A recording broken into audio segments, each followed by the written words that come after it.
There's a star that lights the road.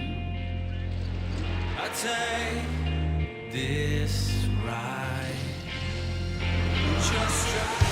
I wanna be the only one to make it to the light.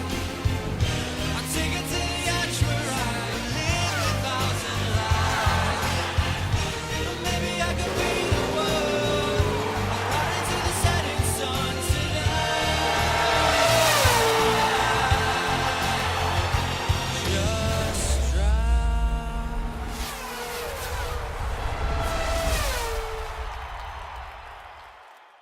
Hello, welcome back to the testing notebook and to Bahrain for the final pre-season test of 2014. And of course, this is where it gets very serious. These next 4 days are really going to determine whether the teams are going to go to the first race in Melbourne knowing that they've got a good, solid, reliable, hopefully, car underneath them, or whether they are in for a season of pain, or maybe even a first half of the season of pain. So we're here. It's much hotter than it was last week or so, I'm told. It's 26 degrees today, so it really is shirt sleeves and shorts weather. But Bahrain looking pretty good in the sun. And I thought we'd just do a little situation report. At the moment, it's the Mercedes and the Toro Rosso on track. So we'll be hanging the camera over the pit wall and to give you a shot of the cars as they go by. So I thought we'd give you a bit of a situation report as to where everybody is. Isn't this season going to be fantastic for us? It's going to be a complete nightmare for the engineers because they're totally up against it and confused and struggling really to get a handle on these new rules. But it's going to be so fantastic for us viewing and watching these crazy races where, you know, somebody could be leading for 55 out of the 56 laps, break down on lap 55, and then you get the cars in second to come through and win. It is going to be great entertainment. So really interesting season ahead. I think we should do it in order of where people are in terms of performance. So Red Bull are currently the 8th or 9th fastest team. Based on the performance of the first Bahrain test, they'd struggle to get out of qualifying 1. Now, I know all of their KERS, not all of their KERS were working, both the KERS that's connected to the engine crankshaft and the secondary KERS system wasn't... Sorry, I don't mean to say the secondary KERS system, I meant to say the energy recovery system that's attached to the turbo. They weren't working at full chat and delivering full power. So it's unfair to judge, but on the face of it, they would have struggled to get out of Q1. Who knows, when we get to Australia, Red Bull Racing might still struggle qualifying 1, but I think they would have improved considerably up to then. And certainly from the first day of testing as we are now, for the final test, it does seem that they are making steady progress. But they come here seeking 2 things, total reliability and performance, and they have neither at the moment, Red Bull. I must tell you, I was on the plane coming out here, the Gulf airplane coming out here, and the one of the engineers, one of the personnel from Red Bull was sat a few seats in front of me, and he had a suitcase of parts which had their own seat. It was a proper sort of big roll-on suitcase, a hard shell suitcase. And I don't know whether he just couldn't fit it into the overhead bin and wanted for it to be with him rather than in the hold. But he put it on the seat next to him. It was an empty seat, and then strapped the suitcase in. So the suitcase full of parts. I don't believe it was a battery, because I think there are rules about what you can and can't transport lithium-ion battery-wise on passenger aircraft. I think they need to go in sealed containers actually on freight aircraft. So I don't think it was a battery, and even if it was, that would have come from Renault, surely. But it was clearly in a box of important parts, and there was a Red Bull team member there to meet him off the plane. So I like the idea that these much-needed parts have a seat of their own, presumably paid for at the cost of £1,000 or £2 from here. So the fact that Red Bull have got their pit wall here at all indicates that they are going to try some race distances. They're going to hope to try some race distances, but they're looking at the moment like the 7th or 8th fastest team. Mercedes are the fastest team at the moment. They come here seeking reliability. They have proved, really, I think, that they are reliable, but there was a little breakdown on Nico Rosberg's, at the end of Nico Rosberg's race simulation. Towards the end of his time in the second test. There you can see Nico Rosberg is in the car, and isn't that a happy sight for Mercedes? Should we go and have a look, Pete? I'll just point out who everybody is. That's Georg Nolte, the chap in the white shirt in the back of the garage, who is Nico's press liaison chap, and then Tony Ross on the left-hand side, the engineer. And that's a happy sight when the car is out of the garage. Rosberg has got 8 laps left to go on this run, and there are no panics going on in this garage. So all is looking good. If they can just get completely reliable, then they are looking the best out of everybody. It seems that McLaren are second, but they are fighting Ferrari for that. And really this test is all about Ferrari seeking drivability with their car. We saw Kimi Räikkönen lose it rather spectacularly coming out of a corner towards the end of the first Bahrain test, the second test in all. So Kimi really proving what we saw in Jerez, that the car is just very, very aggressive on its torque coming out of slow corners, and he's just fighting to control it. The power delivery is just a bit too over the top for him. He's just urging, it seems, the team to calm all of that down. I feel we should go back on the pit wall, shouldn't we, Pete? We've got a few cars coming out.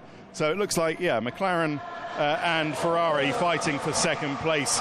Williams and Force India, now they are the interesting duo next. It's very difficult to see who is where by the lap times. They've kind of been trading fastest laps in that sort of third and fourth quickest team spot. So all Mercedes powered top 3 or 4. Then Sauber, then Lotus, then it seems Red Bull, then Marussia, then Caterham and Toro Rosso. It's not really clear whether Toro Rosso are right at the end or whether that is indeed Caterham. Caterham have had their own problems, as have Marussia, but at least Marussia feel that with a Ferrari engine, albeit slightly misfiring as it is at the moment, they are going to get some good laps. But there you go, there's Toro Rosso proving that they are having a better test. I must just tell you, there isn't, I've seen on the Red Bull today, there isn't a larger air opening at the back. So I was expecting to come here and see a huge air opening to improve the cooling at the back, but there isn't one. It's just little detailed updates.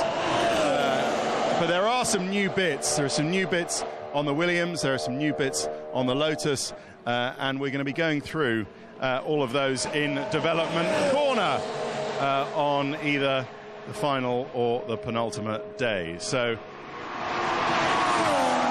there is Rosberg not using DRS, so you can see that it is a little bit of a race run. But I just think it'll be interesting to clearly Red Bull Racing don't have anything to prove to anybody, but this really will prove, this season will prove how good Newey is at reacting to difficult circumstances and challenges, and how good he is at reacting to this new KERS area. We all know that Adrian Newey hates KERS. He feels that it's sort of artificial, or at least it was an artificial sort of technology as it was in the last few years. Now it's all integrated. He might feel a bit different about it, but aero is his thing.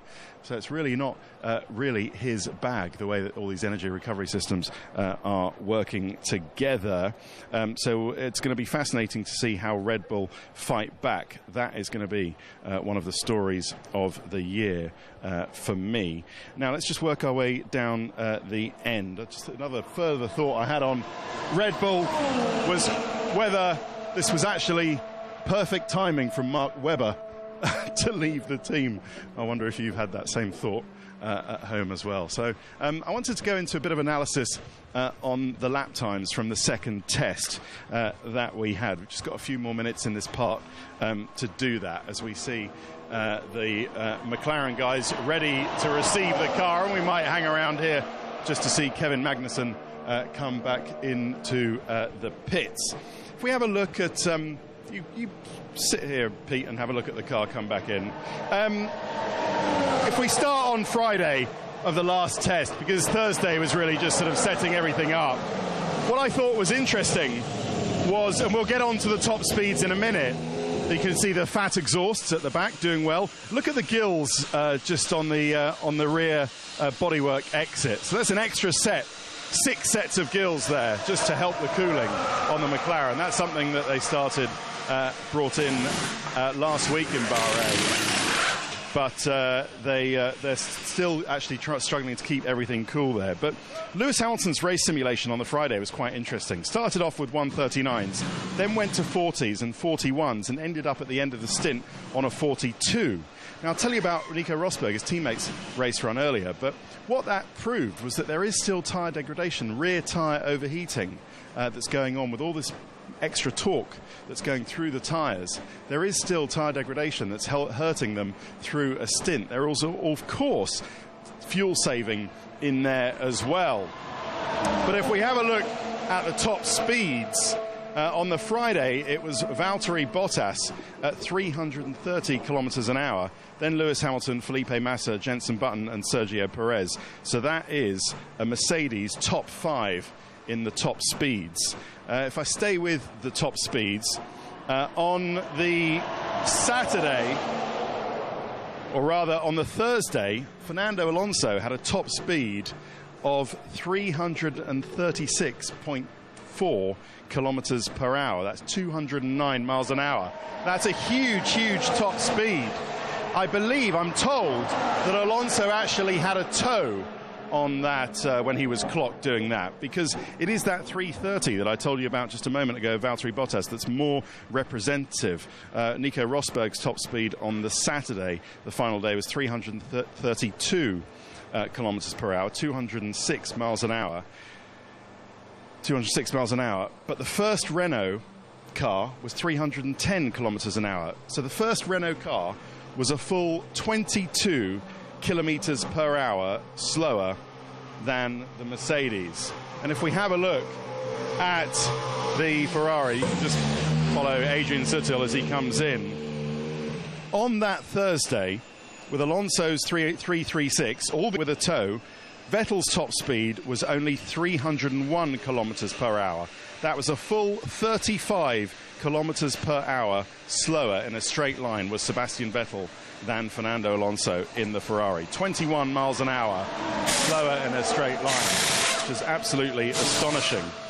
A couple of other things, just to explain why that might be. First of all, the cars have narrower rear wings. If you just go and have a look at the rear wings, they're pretty much maxed out on rear wing angle. That's because it's a shallower rear wing this way. So this year, due to the regulations, so they are more slippery and they have less drag. And of course, there is a bigger DRS opening. It's 65 or 70 millimeters, I think it is, this year, which is an increased DRS opening. So there are good reasons why they're quicker in a straight line, but also it's because of the energy recovery systems. The turbo energy recovery system is spinning up 125,000 RPM and delivering electricity power straight in to the MG UK, the kinetic energy recovery system, the one that is actually attached to the engine. So it's delivering electric power straight into the engine, boosting the power that's getting from the 1.6 litre engine all the way down the straight. And that's why we're seeing these increased speeds. It's just the way that the energy recovery systems are all working together. Just a final thought on some of the rest of those. We see the Toro Rosso guys nicely not having to work on the car because it's out on the track. That's good to see. Better reliability from Toro Rosso, but they still do have the Marigold gloves on. Can you see, just in case there's a KERS issue when it comes back in, the insulating gloves. But if we go to Saturday, I want to tell you about the Sector 2, which is really dominated by Mercedes, and that proves Sector 2 in Bahrain, you probably know it, is when it's more corners than straights, let's just put it that way. So they've got good traction out of those corners where they're making up time.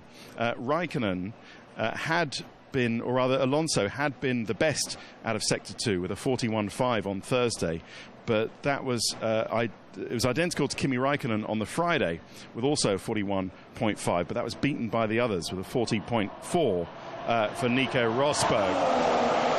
And I want to tell you finally about Nico Rosberg's race simulation. It was better than Lewis Hamilton's.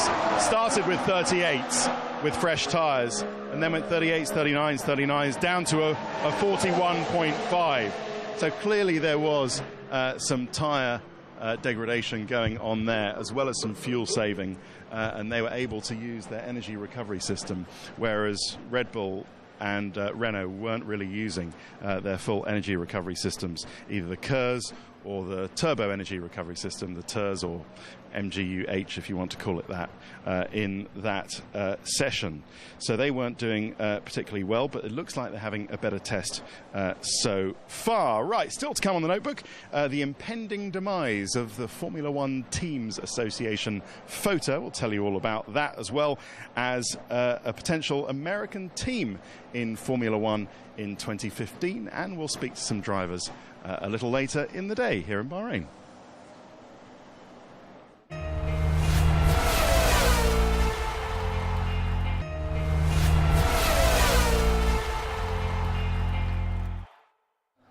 Welcome back to the notebook, and amongst the pansies, are they pansies, Pete? Not quite sure. Tommy, are these pansies? Not quite good on my flowers, sorry about that. But amongst the flowers, we have found a driver, or rather Rachel Brooks has, Nico Rosberg, who didn't finish today quickest at all. Finished today fourth, 4th, yes, on a 136.624, having done 89 laps and done a lot of practice, interestingly enough. For the front jack man, they've got a new front jack man. And it stands to reason he needs to be able to practice in a hot pit stop environment with a live car, getting out of the way with his front jack really quickly. So Nico came in and did loads of laps into the pits, not changing tyres, practice pit stops, but practice jack men. So the rear jack and the front jack man could just practice getting in and out very efficiently. But hopefully you would have already heard Rachel's interview with Nico. He'll tell you about the rest of the day that they did. And it's all pretty smooth running, actually, for Mercedes. Didn't have too many breakdowns, so they are having a good test. Let's talk about Red Bull while we're here.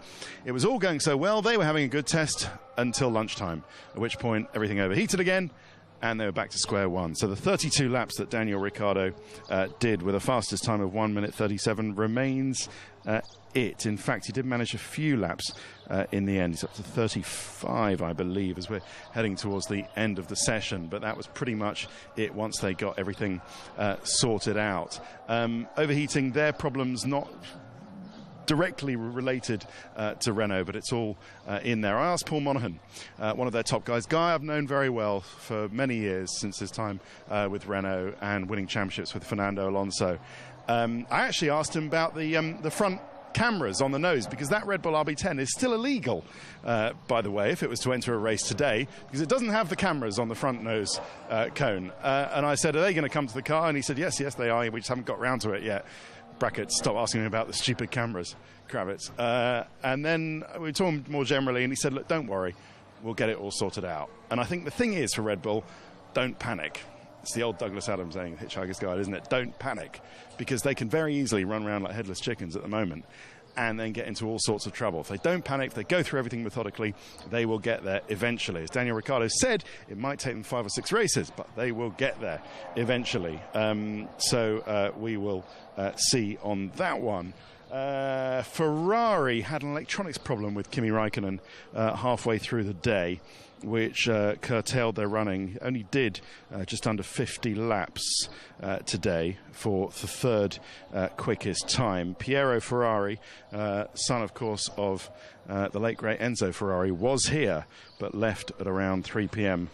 Local time.